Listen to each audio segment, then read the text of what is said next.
It's a Wikihow. Woo! You identify as a lesbian. I do. I thought we should talk about how to drop hints that you are a lesbian. People can prepare for news if you give them hints before you come out. It can also give you a solid indication of how they'll react. They'll have figured it out already and won't be too upset. Okay, thanks, Wikihow. Did a 12-year-old write that? Sorry to my 12-year-old fans here, but y'all don't have a fully formed prefrontal cortex yet. Did a 12-year-old write this? Then the next sentence, just to go off your 12-year-old, or maybe just naive about the world, this is also good if you don't want people to know you're a lesbian, but just want them to think you are. What? Why? Why would you want that?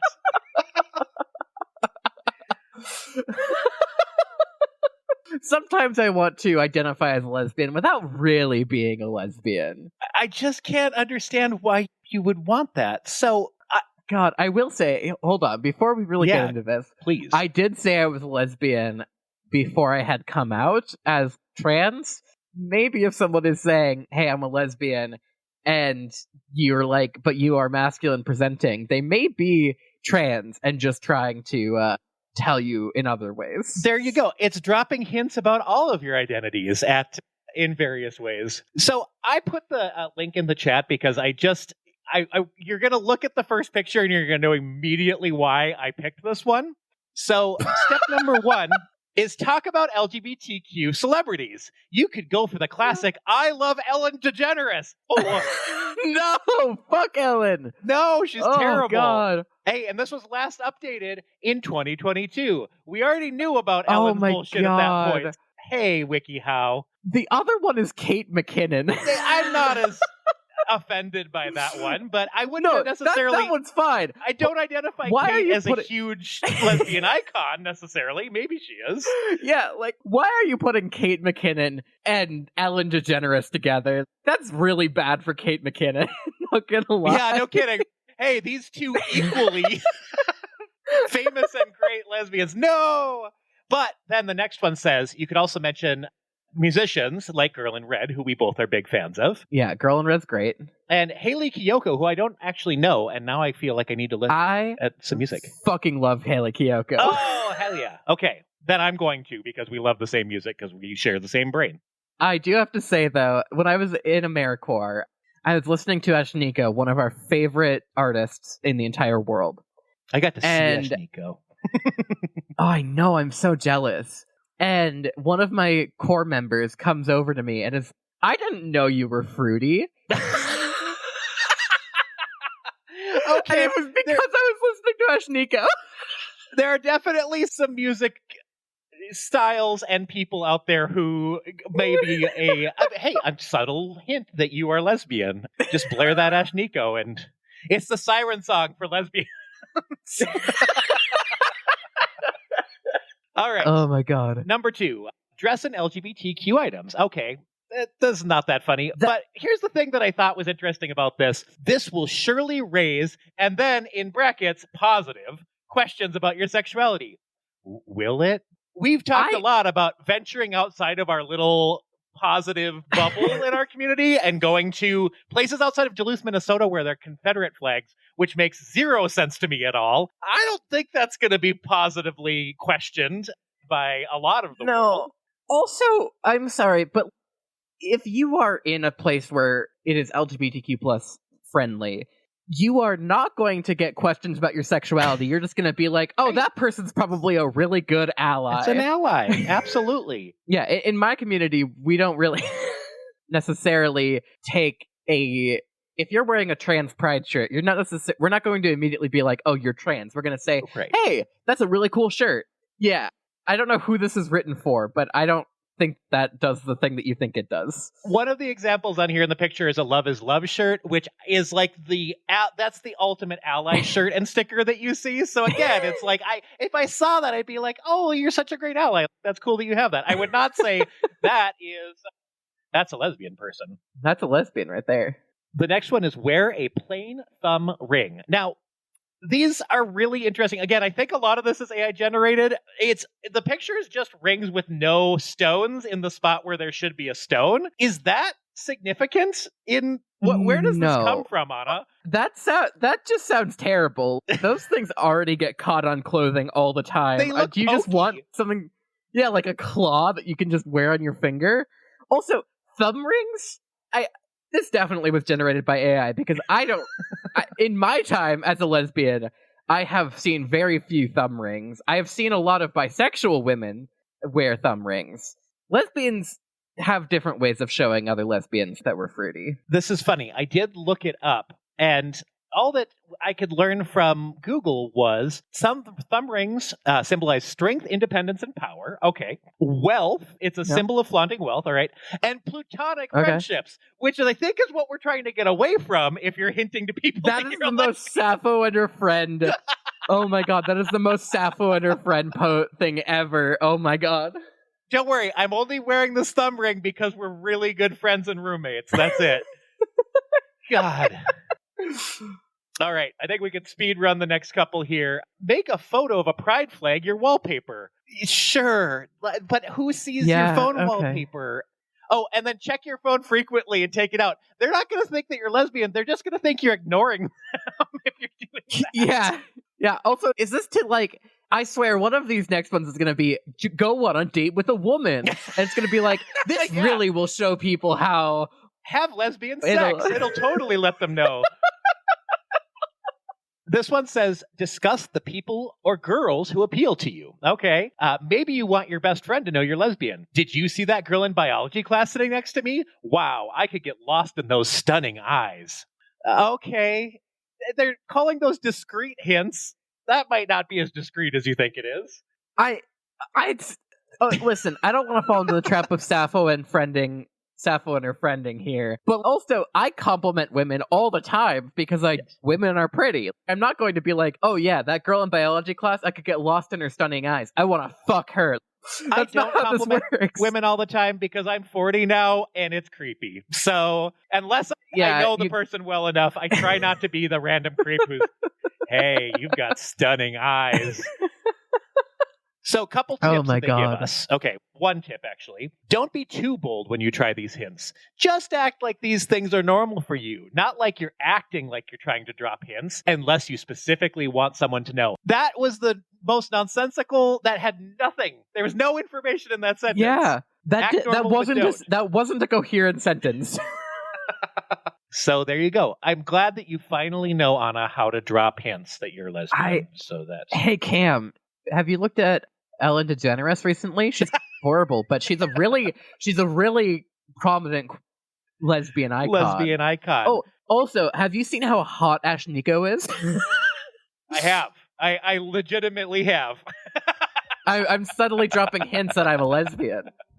Well, God. Now I know.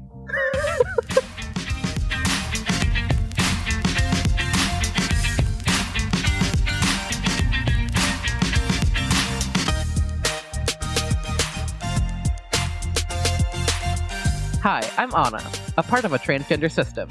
And I'm Cam, your dad. And this is The Transgender, a podcast chronicling my transition. And a cisgender man learning how to support it. Anna, it's below zero today. And we've been pretty lucky. It's fucking cold.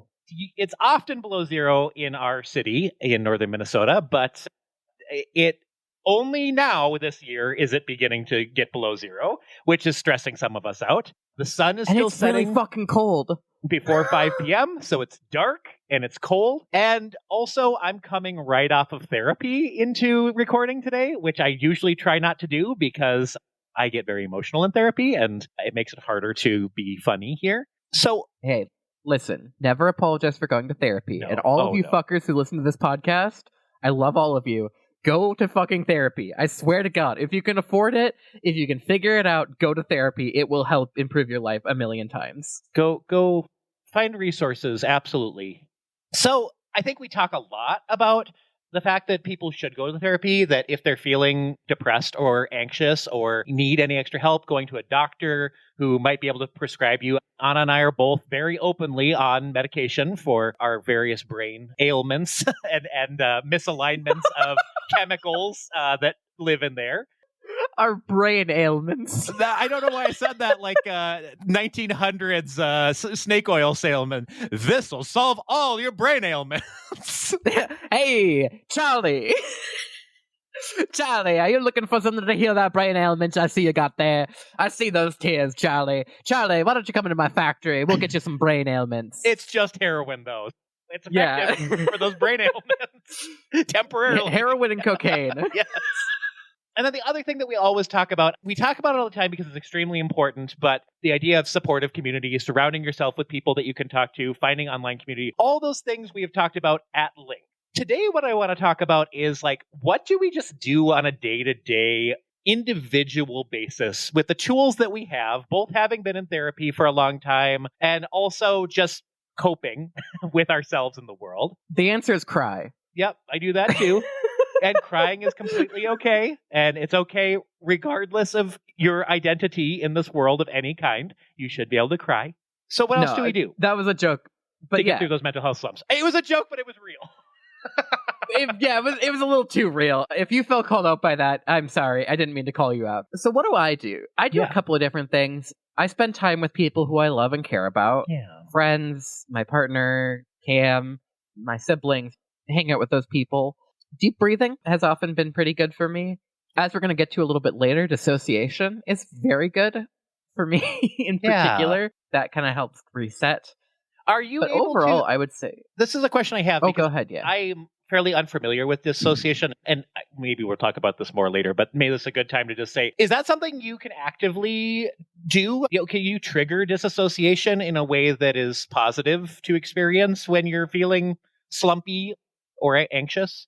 It's not so much... I don't have like a switch that I can flip to be like, dissociation time. It's more like understanding what triggers I have and being able to start implementing those in healthier ways. For example, like loud noises or overstimulation are often ways that I can start to dissociate. And so if I'm noticing that I'm in that point, I can either lean into it a little more if I want to dissociate and go away, or I can start to reduce those triggers and try and stay present and stay calm and, be here. I can't necessarily be like, time to dissociate. No, that makes sense. I was just curious, like where that, since that's not something that I experience as much as a lot of our friend group and people around us do. So you said something there, and that's one thing that you and I have practiced maybe on and off over the years is mindfulness. And in that, it was a little fatty for a little bit there, like something that, you'll solve all your problems with mindfulness. I do believe in it. I think it's a helpful tool. But my therapist today was like, hey, Cam, we're mindful all the time. Like when you make a choice and you're cognitively thinking about it, that's mindfulness. It's how you act upon that or make a choice. That's the part that you need to be more rigorous about. And I'm like, oh, that was really good learning for me, because often when I use the word mindfulness, I'm talking about meditative practices, mindfulness yoga, mindfulness meditation, and not we can do that every moment of our day if we really put more thought and energy into things that we do, which can help us make choices that reduce our depression and anxiety. Yes, mindfulness is really important, and I think it's an effective tool that pretty much everybody can use and does use in their everyday life. I'm really glad that your therapist brought up that we're doing it all the time, because the fad for a while was, you have to do this all the time to see any benefit. And carve out 40 minutes of your day, and here's the specific intentions that you should put in the universe. And that totally works for a lot of people, and there's a lot of science behind that. But as far as I'm already anxious and depressed, and you want me to carve 40 minutes out of my day to do this one specific task, I can barely get myself to do my dishes right now. That might be the win for the day. I can barely drag myself to the shower. What do you mean carve out 40 minutes? Yeah, I think something that a lot of people that are not me benefit from is journaling. Yeah. I cannot journal. I hate writing. It takes so much brain power, and when I'm already anxious and depressed and whatever, I don't have that brain power. But a lot of people do see a lot of benefit from journaling. And Cam, I think you have in the past had some experience with journaling. I'm curious on how that has gone for you. Yeah, it's not traditional journaling. I think a lot of people think about journals and diaries as like side by side, and it's just you need to sit and like conscious flow, just write out how your day was. It was actually a tool that a past therapist and I talked about. I actually just, I basically turned my journal into a spreadsheet. So I'm tracking, make columns for things that I'm trying to track. I have a little spot for just like really short notes. I'm on the flip side. I love writing, but my jobs all revolve around writing every single moment of the day. And so it's really hard for me to feel like I want to sit down and write just for myself. It's more of a tracking tool. So I can look back at a couple days ago and be like, hey, I really spiked in anxiety that day. Like, what did I eat that day? What did I drink that day? Things happened to me during the day that caused me to feel a certain way. And there isn't always a correlation between those things, but sometimes there are that I need to be like, oh, wow, I literally didn't eat that day. And this is not an uncommon thing for me because I live in an anxiety-driven life. And so that I need to be like, okay, what am I going to do for myself in order to set up systems that make it easier for me to put things in my body so that I can function at more of a 80% level is more of where I'm trying to function right now. Mental health is incredibly important. And something that we have always been major advocates of is finding your own support tools. And we talked about a couple of things, but I think one of the things that we don't often mention that is so critically important is being able to recognize those triggers. Cam, you were talking about that spreadsheet, and I really like that idea. I may actually start implementing that myself because it's a really good idea. But I think that kind of draws to the idea of what are triggers and how do they play a role in your own mental health? And Cam, I'm curious to hear what you have to say. Yeah. I think they're so different for everybody. What those triggers look like are often ingrained in us throughout our entire life based on our behaviors and our traumas and the various ways that we encounter the world. For me, it's as much about recognizing triggers, like you were saying, when I'm realizing now that I get far more anxious and unable to cope in loud spaces as well. And that was something I didn't really realize that was making it hard for me. But more, it's a set of behaviors that I tend to just do based on a set of things that happen. Why wouldn't I necessarily remember to eat during a day? It's because I sat down at my computer at 9 a.m. and I started working and I didn't build break time. And so it's for me equal an occurrence that triggers, but then also like I'm in a certain set of behaviors that also triggers then the thing that I don't want to be doing, which is forgetting to eat or forgetting to take care of some responsibility or that sort of thing. And for you, though, I think there are more on the immediate react triggers that occur in your life that I've witnessed. There are a number of triggers that I have for myself. Some of the strongest ones for me are like loud noises. Certain smells can be super triggering for me. Oh, God. Velvet. That's a whole nother topic. If you ever see me in public and you're wearing velvet, just know I am not keeping my distance from you out of I dislike you. It is I cannot stand velvet, and the thought of it makes me literally want to throw up on you. One time we joked about designing a haunted house that's just for Anna, and it would force her to crawl through velvet, and then there would just be speakers, and they'd be making me make this certain noise, and I say scritch, scritch, scritch in a certain way that really bothers her. This is not... Okay, listen. This used to be really way funnier because it used to be like, we didn't understand that sensory issues and stuff were a problem, and now I'm realizing that what it actually was me just being really autistic and sensory overload. 100%. And also taught me that too. Like we were able to make fun of it because we were learning, and now we know that it's still funny, but also it's a reality that these things do force us to not then be able to cope with normal behaviors, whatever those are. But like the things that we want to be doing can be derailed by these kinds of triggers. Yeah. So I think that talking about triggers and talking specifically about like my triggers and stuff is a good segue into our main topic, which I think will actually end up being about equal to our opening topic. We are in season 3. Cam, can you believe it? I can't. Woo! Hey, thanks to everybody for listening to get us here, because we are just so proud to be continuing to produce this. And yeah, I'm happy. Our first episode of season 3. I'm so happy. And if you've noticed a couple of changes to our like intro and everything, that's because we are finally really diving into and talking about my identity as a system with the ID. It's been something that we have chatted about on and off for throughout season 2, and there just wasn't really a good time to really address it. So we're doing it now.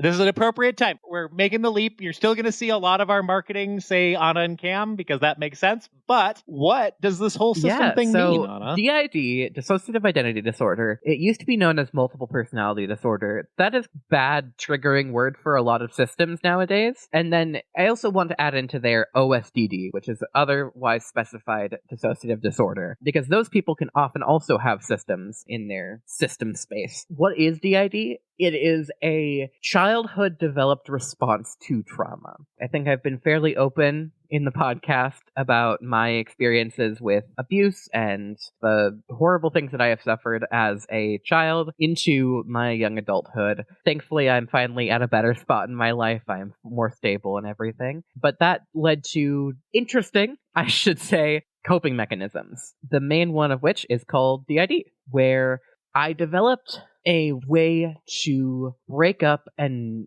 forget things. Break up memories and forget them by putting them into other people that exist in my brain. Let me preface all of this by saying I'm not an expert in this. I'm just talking from my own experience.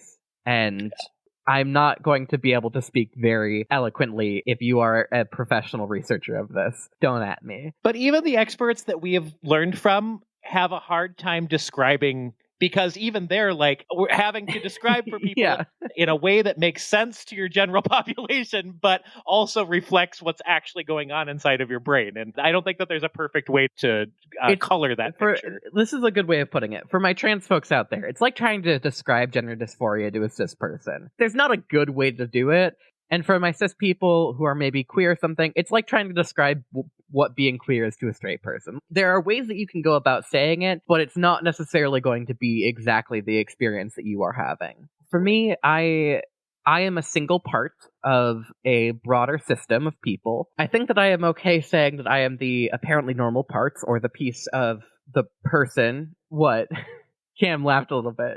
No, I know. Again, that word normal, it's so hard for us because that's the term that people recognize. So the apparently normal parts is the person at the core of the system, like the person who the system developed from. The person that I feel most recognizable having lived my entire life with you. That's the one that has been the most core. Then we have a couple of other alters who exist on like the closer outskirts, I would say. And those are people who I would consider as co-fronters, people who come out fairly regularly, who do important tasks. And I'm sure they will want to introduce themselves, and you will meet them throughout the course of this podcast and everything. But a couple of notable mentions. One is Lily. She is probably the most co-host of she is probably a third co-host of this podcast, if I'm being honest. She has been here for a lot of episodes. I would agree. But yeah, I'll let her introduce herself at a later time and date. But what you guys should all know is that it won't always be Anna who's speaking to you at this microphone. You may hear different voices, you may hear different inflections, different ways of saying words. And what I just ask of all of you, our listeners, and Cam, is be open to that. Be open to this change, be accepting, and don't freak out if it's like I'm introducing myself or what you perceive as myself as someone who isn't Anna necessarily. Because they aren't Anna. They may inhabit the same body, but we are not the same. And for listeners who don't have experience with DID, which I think is a lot of people in the world, you're going to get to listen to me figure this out live because it's still something that Anna and I are working together on to get me better up to speed on where my support can come from and how to recognize the various identities that are part of the system. And I think that's a really cool thing for our audience to experience. And one other piece of this is our intention is not to talk about DID as like a primary topic moving forward, but to recognize it as part of a larger picture and potentially have Anna spin off another resource for folks to be able to learn more about DID as well. So if you're here to learn about trans and queer topics, that's totally okay. We're not changing this into a DID podcast, but we want to say that if we're going to embrace intersectionality, we need to be really upfront about those intersections and our own identities here. I don't want to compare coming out with DID in this way to anything related to sexuality or anything, but think of it as learning more about us. Like when Cam came out as pan, or when every day you hear, not every day. I hope you don't listen to our podcast every day. That sounds like a lot for every day listen. No, please. We need the listens. Listen to it put it on the background. It's great. No, I love that you love our podcast. Take breaks at least. Take a second. I'm looking at all of you today. take a drink of water right now. Drink that water. Drink that water. Mm-hmm. This is becoming a meme that we have really fallen into. The last 3 episodes, we reminded people to drink water. So hydration is our important. new thing. No, like, this is just another piece of who I am. And sticking to that idea of sticking to our trans and queer background, I wanted to talk about trans systems. Cam, I'm curious, you know a bit more about systems now than you did, I would say, probably 6 months ago. How much do you know about systems and who develops out of them? Yeah. So here's the absolute layman and needs fine-tuning and correction. But this is where the talk about physicality and biology is very different than what we talk about our personalities and our sexualities and our gender. And that's the differentiation that I can see, and again, just really plainly, that then can be split up into each of these various personalities and whether they're trans or not, or whether they experience the world in a different way or not. And that's what I've got. That was pretty good. Yeah. Point. A lot of the individual alters themselves have their own gender identities, their own sexual identities, and they, again, will probably want to talk more about that themselves. But something that's really important to recognize is that a lot of systems, especially ones that I know personally, identify as trans. And not to say that every system is going to identify as trans or will want to transition or anything like that. Quite a number who I know identify as trans in some way or another. And I think that really comes down to the apparently normal parts and who is the host of the system, the person who inhabits the fronting position most often. And a piece of that also comes down to alters oftentimes can be their own gender and experience and everything. I have plenty of cisgender men in my system. It is wild, I will tell you that much, to be co-fronting with them, because I'm like, oh god, this is everything I hate about myself. How do we mentally take this one out back and put it out of its misery? But also, it speaks more highly to you're all the parts of all the things. We all are all the parts of all the things. You don't have to experience DID to understand that everything about our identities are on a spectrum. All of the things that we experience in society live within us. It's just for you, they have their own ability to front. Yes, they have their own voices, they have their own experiences, they have their own memories. A piece of DID is forgetting those traumatic memories. And in part of that, these alters develop their own memory systems. They have their own memories and pieces and abilities. And as I have gotten better at learning about my other alters and everything, we have gotten better at memory sharing. For example, if someone else is fronting and controlling the body, living out my daily life and whatever, oftentimes when I come back, I'll be able to remember some of that, but sometimes I won't be able to. And time loss and memory loss are very common in DID, and they are just a piece of the coping mechanism. Or they may get it in a different way of, oh, I feel this dysphoria about my body, but I don't really get what the transness is part of this. Just be aware of that too when you're talking with people and learning more about them. I love opening this up to our audience, and I'm excited to learn more with and from you as we continue to welcome alters to the table here who have already, I know this because I've, over the last few years, to recognize the differences in alters more. I know I've co-hosted with not Anna more than once before. And that's just going to be part of something that we're normalizing as opposed to just like, everybody act like it's okay. Because Anna has to live her life often just acting like everything's okay. And that the core is fronting all the time. And these alters can mask and just be Anna all the time. And what we want to train people to do is to think a little differently about how that actually exists in the real world. Before we move on to the closing of our podcast here, there is one more thing that I want to make sure that's just housekeeping that we get out of the way. Anna, me, the person, the personality, the alter, whatever phrasing you want to use. I'm still Anna. I use Faye, Fair, and she, her pronouns. That's all good. Every single alter, I have encouraged them, and I will continue to encourage them to use their own name and to use their own pronouns and to introduce themselves as that. But if you're talking about the system as a whole, and not just me in particular, if you're talking about all of us as the system, we actually prefer to go by Raven, and we use they, them, plural, and Faye, Fair pronouns. So if you're talking I don't know if we have an online presence if we're in the forums yet, but if you're talking about us, the whole system, please try and use Raven and they, them, plural, and Faye, Fair pronouns for us. Oh, I'm so excited to share this with you all. No, this is really exciting. It's a euphoric moment for you, just the euphoria that I think we can share next. Yeah, this one is from April. Not the month, yeah. Not the month, but I person. hope April, the month, experiences euphoria, but I don't think that if the month April is emailing us, I would be slightly confused about science. Yeah. No, that would be a surprise. So this is from April, the person. I would like to say a euphoric moment for me. It was when my parents let me wear a skirt and thigh highs at dinner for the first time a couple of days ago. I just felt good to be with them wearing it and being myself. I'm so happy. Skirt goes spinny. Thigh highs feel good. It's so good. I'm so happy for you, April. Having those opportunities to be public and having your parents be supportive of being public in your identity is something that's not available to all people. And I'm really excited for you. That is something that you've been able to experience. That's really cool. To all my trans femmes out there, skirt go spinny, thigh high feel good. That's my piece for you. If you have questions about transitioning or supporting someone who is transitioning and you'd like us to talk about it on the show, please shoot an email to questions@transgendapod.com, click the chat with us button on our website, or DM us on social media. Hey, speaking of social media, check out our new ad video produced by Story North Productions. And thank you to the P Fund Foundation for making that possible. That is on our social medias right now, so check it out. It's so good, y'all. Oh, it's so good. If you'd like to support the show, you can become a patron on our Patreon. Like Alexis, a new Backstage Pass level patron. Thank you so much for supporting us.